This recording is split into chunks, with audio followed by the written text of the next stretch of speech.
What if everything you thought you were was just a well-crafted mask? And what if the pain you've been avoiding wasn't punishment, but a quiet invitation? There are moments when life simply halts without reason. Nothing major happens outside, but inside something shatters. You glance at the mirror and no longer recognize what stares back. Something feels missing, but there's no name for it. It's as if your soul had been hollowed out, while you kept smiling for the camera. You go to work, you pay the bills, you scroll through socials, but inside, something screams. It's not sadness, it's not anger, it's a thick emptiness, like life has lost its flavor. You try to ignore it, you distract yourself, you fake it, but the silence within only grows louder. No one talks about this. No one prepares you for this kind of breakdown, because this isn't a typical crisis. It's a soul fracture. The scariest part? You look fine from the outside. No one suspects you're falling apart. Even you start to doubt yourself. Am I going crazy? You're not. You're waking up. You're entering a tunnel no one wants to talk about. There are no maps, no emergency exits, just you, your shadow, and a question burning in your chest. Is this really all there is? The dark night of the soul doesn't come with sirens. It arrives in silence, like a fog slowly settling in. And by the time you notice, you're already deep inside. There's no turning back. You can't force your way out. You can only surrender. Because resisting the darkness is what prepares you for the light. And if you're here, listening to this, maybe you've already begun the walk. And here's the part no one tells you. This isn't the end. It's the beginning of something sacred, a rite of passage disguised as despair, a deep call to stop running, to turn inward, not because you're broken, but because your soul remembers who you truly are, and it's time to return. They told you life was a ladder: study, work, make money, find a partner, buy a home, retire. That was the formula, sold to you as the path to peace. But what happens when you check off some of those boxes and instead of peace, you feel an emptiness spreading like a silent crack beneath the surface? No one warned you that you could have everything and still feel lost. Because saying that out loud would mean admitting we built a civilization on hollow ground. So the loop continues. You chase goals, validation, dopamine hits. You run after pleasure like it's air. A latte, a like, a new gadget, a hookup. And for a second, it works. You feel a spark, a hit of fake meaning, but it fades fast, and you run again and again, consuming, pretending, until one day, none of it works anymore. Music irritates you, shows bore you, conversations feel dead. That's when the collapse begins. They said life was linear, always building up, but no one told you that spiritual awakening feels less like climbing and more like falling. Not into failure, but into your core, into the death of your ego, the unraveling of beliefs that once held you up, beliefs you thought were yours, but were just borrowed survival scripts. And now they're falling apart, and your mind, it fights, it wants to fix, to analyze, to regain control. But this isn't about control, it's about surrender. The pain isn't the enemy, resistance is. The more you fight the unraveling, the more brutal it becomes. But we were trained to resist, to prove ourselves, to keep it together even when we're shattering inside.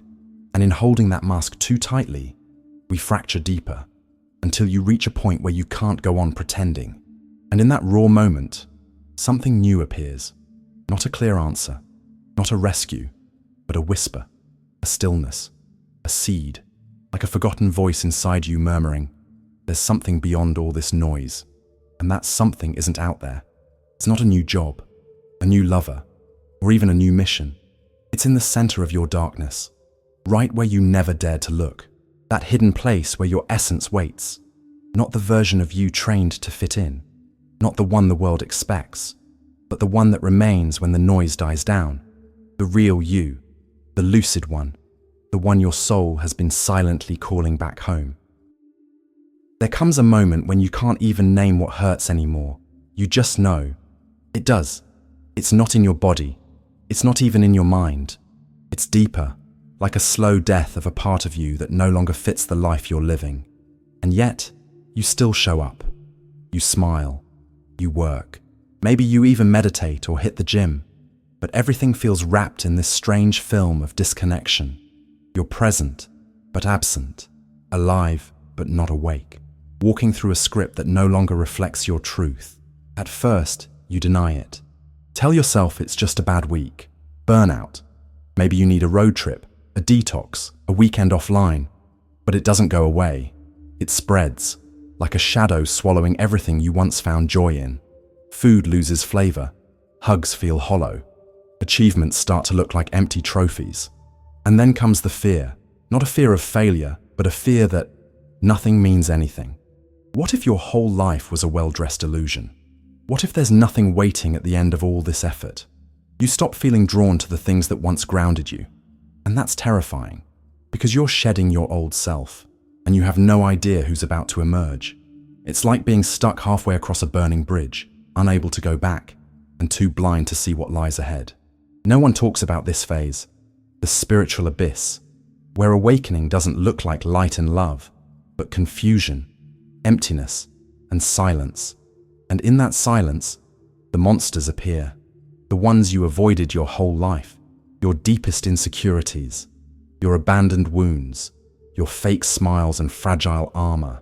You realize you've built your identity around escaping yourself, obsessed with productivity, control, endless motion, because silence is unbearable. But now, there's nowhere left to run. It's just you and the truth, and it stings. You see your emotional dependencies, your addiction to being seen, your obsession with looking okay, and it hits you. You've been imprisoned in the role you created to survive, a role that no longer holds. And the world? It doesn't help. In a culture obsessed with success and speed, there's no space for inner collapse. No one claps when you whisper, "I don't know who I am anymore." They label you lost, tell you to get out more. "You'll be fine," they say. But you know this isn't just passing. This is sacred destruction. Because the real conflict isn't between you and society. It's between your soul and the script you were told to play. And every time you perform that role, you betray something holy inside. So finally, you stop running. You stop pretending. You face yourself, even if it terrifies you, even if you cry. Because deep down you know there's no other way. The only way out is in. St. John of the Cross once wrote, "Resisting the darkness is what prepares us for the great light." He didn't write that as a poet romanticizing pain. He wrote it as a man who had dissolved in the dark, as someone who had walked through the void and returned with only ashes. And yet, from those ashes, sang. The dark night of the soul wasn't a concept to him. It was survival. It was a holy dismantling. He didn't theorize it. He lived it. With Teresa of Avila, his mentor in mysticism, they both understood something most of us miss. The soul doesn't crave success or comfort. It craves wholeness. And wholeness doesn't come from climbing social ladders. It comes from descending, from sinking into the depths of our being, where the divine hides, not in glory, but in quiet. But to reach that stillness, we must lose everything. We must be undone. That's why they spoke of transformation in the dark, where senses fail, where certainty vanishes, where, if God arrives at all, it's as silence, as nothing. Carl Jung later called this the process of individuation, the death of the surface self, so the deeper self may rise. And just like the ancient alchemists taught, the first stage of real transmutation is the nigredo, the blackness, the chaos, the symbolic decay. Nothing makes sense anymore. Everything falls apart. But without this disintegration, no gold can be born. Without the dark matter, there is no new shape. The soul's alchemy begins in ruin, and ruin is not the end. It's the threshold. Eckhart Tolle described it as the collapse of the conceptual framework of life. When your entire sense of meaning dissolves, what's left? Space, silence. And that's where the sacred enters, not as lightning, but as a flicker. Joe Dispenza, years later, would testify that it was only through stillness, through forced stillness, that he connected to something deeper, When you can no longer run, you begin to see. You begin to create from another place, one that doesn't ask for validation or explanation, one that rises from your raw, unguarded soul. In this darkness, there are no GPS coordinates, no guaranteed guides. But there is one compass: love. Not the romantic kind. Not the kind that depends on another, but the kind that burns from within. The one John of the Cross called the flame of the heart, a fire that keeps moving you forward, even when you can't see, that pulls you, even when you don't understand. It's not a feeling, it's a force. This night isn't owned by any religion. It's universal, mythological. It's Orpheus in the underworld. It's the cave of Plato. It's Jonah in the belly of the whale. It's the sacred breakdown that every culture has tried to name. Because to be reborn, something in you must die.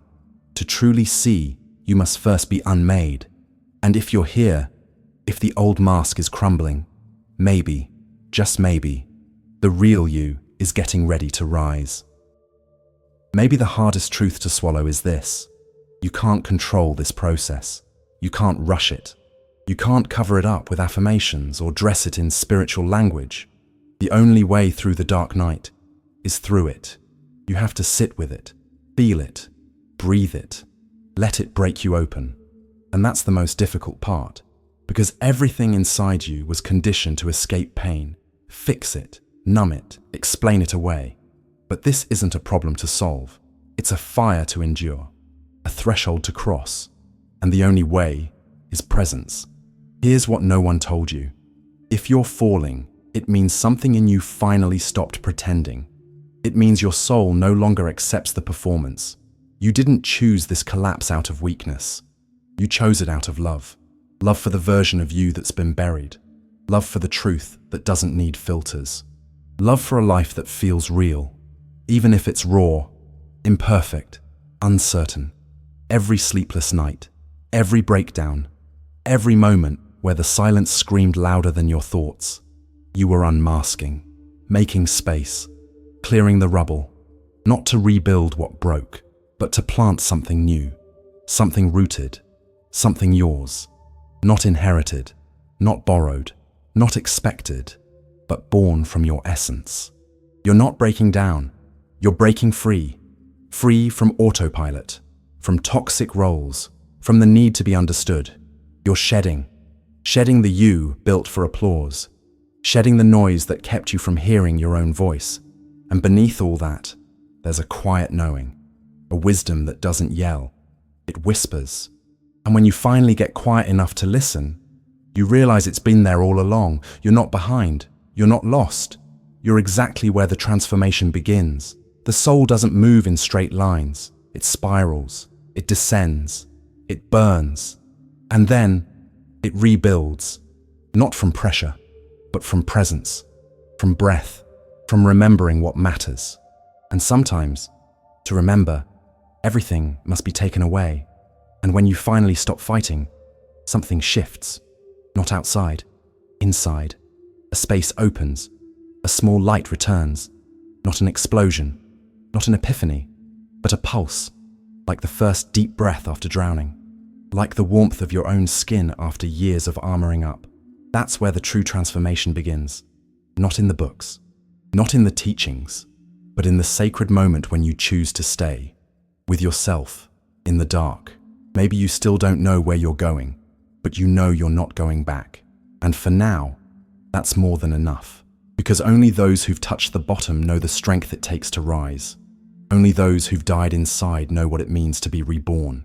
And you, if you're still feeling, still listening, you're already on the path, not toward a new version of you, but toward the most real version of you, the one who was waiting all along.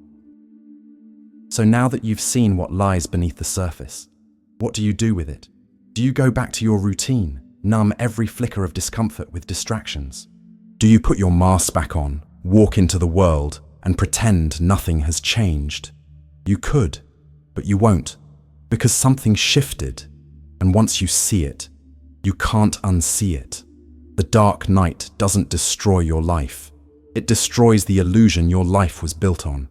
It tears down the fake, so the real can rise.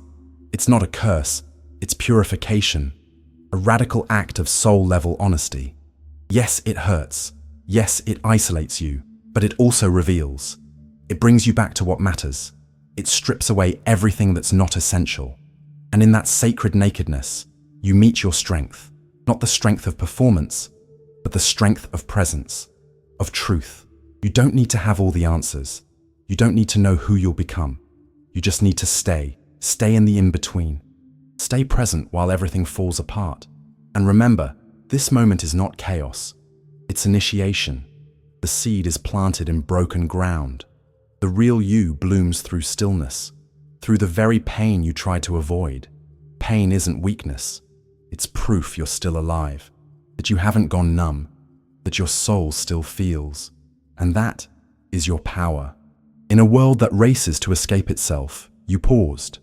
In a world that hides the void, you sat inside it. That's not failure. That's spiritual courage. That's the beginning of everything new. If this journey spoke to you, if you felt something awaken while listening, drop this phrase in the comments. I rise from the dark, not for me, for you, because writing it isn't just a comment. It's a declaration, a quiet rebellion, a flame lit in public that says, I'm walking this path, and I'm not alone. And if there's someone in your life, someone who's quietly crumbling, share this with them. Sometimes, all we need to keep going is to know someone else walked through the dark and chose to rise.